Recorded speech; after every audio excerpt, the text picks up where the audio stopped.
Davo! Hey. You know what today is? Friday? It's Friday. You know what that means?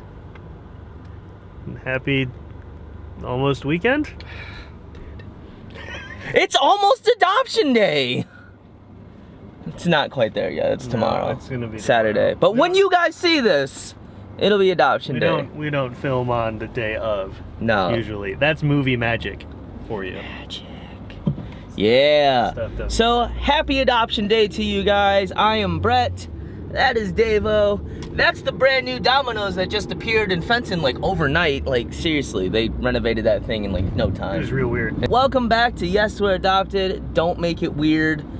Today we are going to be talking about something that Davo and I have been wanting to share our hearts and our souls and our minds on for a while. And that is... Bader-Meinhof theory. That was good. You see that was that? good. I just snuck that in there. You weren't ready. You weren't ready for that. I was not ready for that at all. I did not expect it. It actually does pertain to what you want to talk about. It does. Yeah. But I don't think that's going to be the title of the video. Bader-Meinhof The Bader-Meinhof theory. And how it pertains to adoption. Yeah. I don't think anybody's going to click that. That's like the most interesting thing. Like, I would just like... So we are going to be talking about adoption in the media. All kinds of media. Like movies and TV and YouTube even. Because YouTube is a media. Did you know that? True enough. It is. Now, when Davo and I were talking about this, we kind of brought up superheroes a lot. Because all superheroes are either adopted or orphans. Most of them. Or first one, then the other, usually. Yep. Like orphaned and then adopted. Yeah. Or adopted then orphaned. It doesn't usually go the other way. But then it would have been a circular because they would have had to have been orphaned first. Yeah. And then adopted and re-orphaned, which does happen, and that's terrible. Yep. But yeah. Yeah. Okay, watch me tie this into brain science. Alright, go. Davo Science Corner with Davo. Brain science time. So, Bader-Meinhof theory is a psychological concept about the repetitive nature of the things we think about. So, for instance, when you go to buy a car, and you buy a car, now you see that car everywhere, right? You've had that experience where you're like, oh, this car is now everywhere because I have one. But the actual number of that car didn't increase. It's just that now you're thinking about it, so it's the forefront of your consciousness, and now you're aware.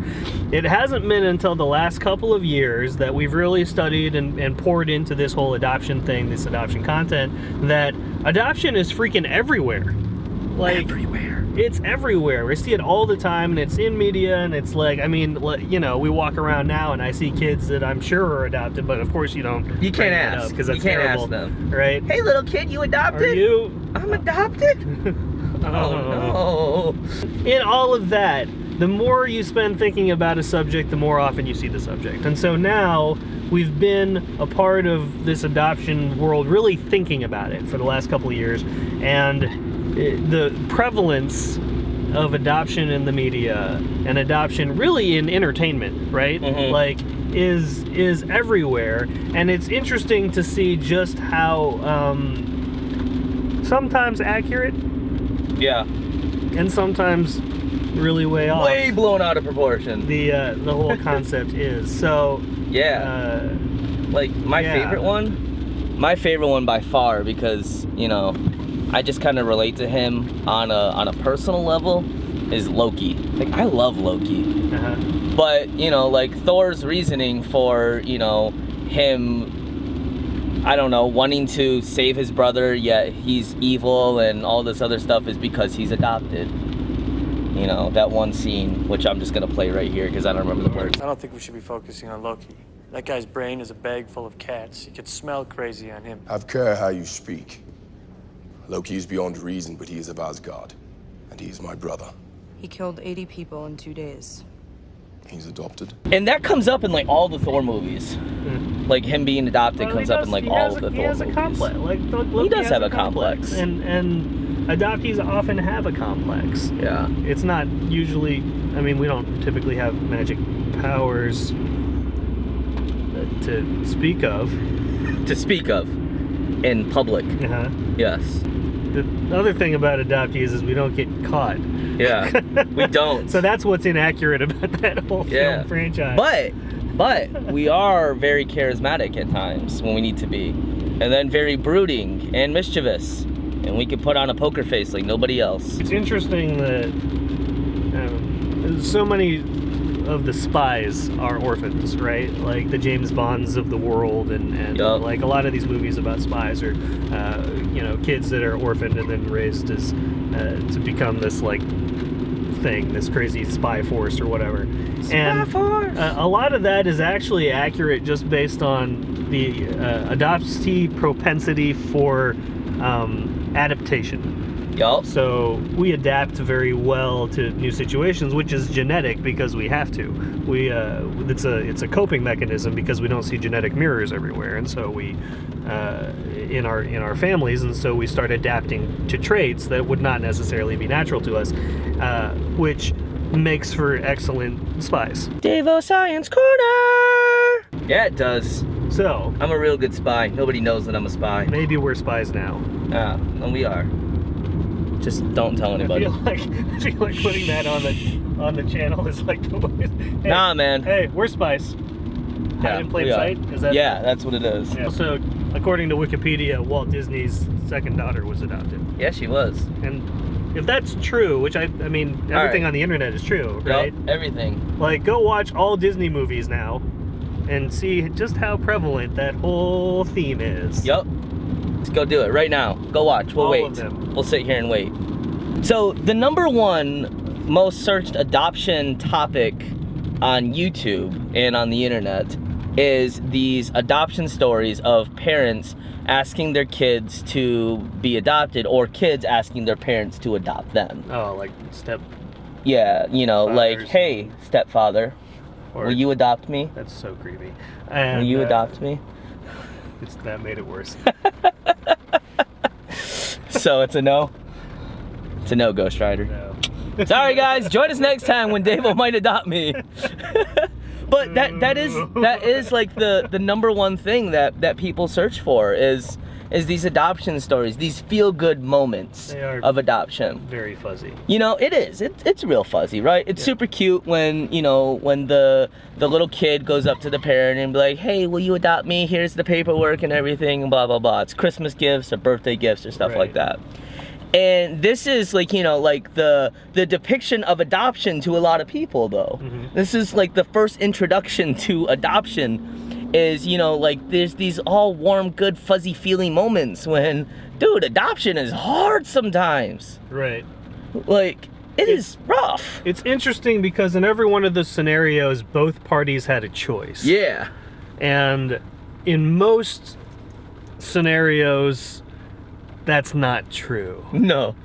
Like majority of them, or like you might have a choice, but you didn't go out of your way to be like that. No infant is able to be like, well, you hold up the papers, right? Hey, I know we've had all this time to form this relationship and I want to make it official. No, you're an infant. Like, that doesn't happen. Right. And so there's a whole, it's one facet, and I appreciate that facet. It hits me in the feels, Right, yeah, of course. And I'm like, oh, that's cute. Right in the whatever. feels.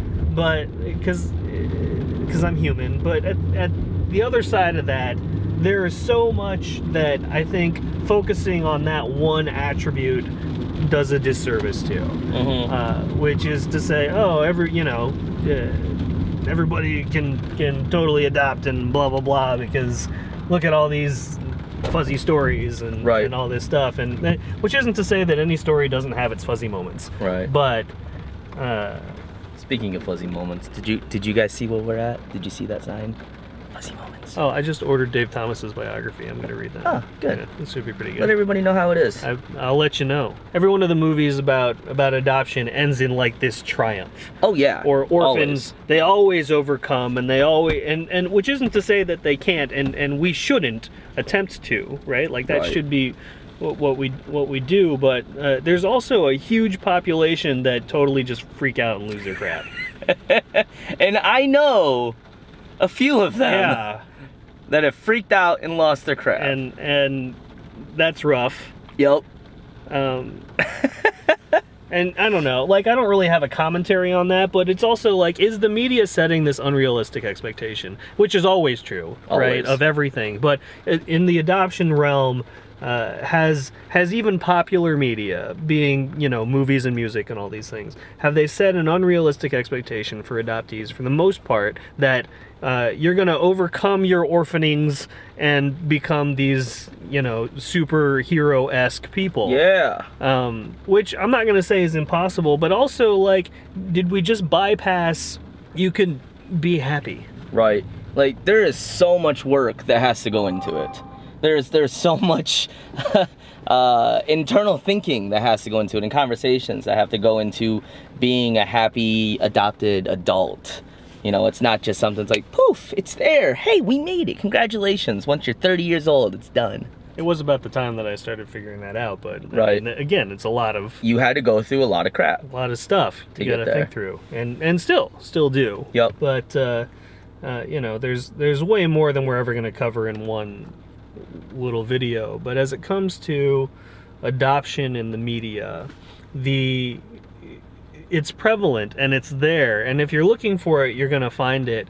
And I'm all about the feel good, and I'm all about the inspirational and all those things. But I also, and I think this to a great degree is a product of being adopted. I'm also a realist, and as feel good and happy as those moments are, I'm also wanting to say accept all of that, but with a grain of salt, and be willing to take an hour's worth of video watching and condense it down, and say, okay, but that was over the span of this character's entire life.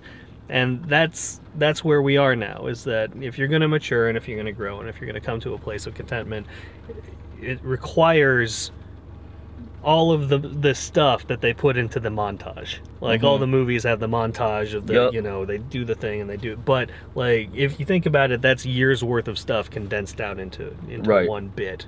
Let us know your guys' thoughts. Put them down in the comments below. Do you guys think that adoption in the media is unfair, unbiased? Do you think that your voice should be heard? Because we do. That was really creepy, wasn't it? Yeah. We're gonna go get some Wendy's now. So, okay, bye. Davo Science Corner with Davo.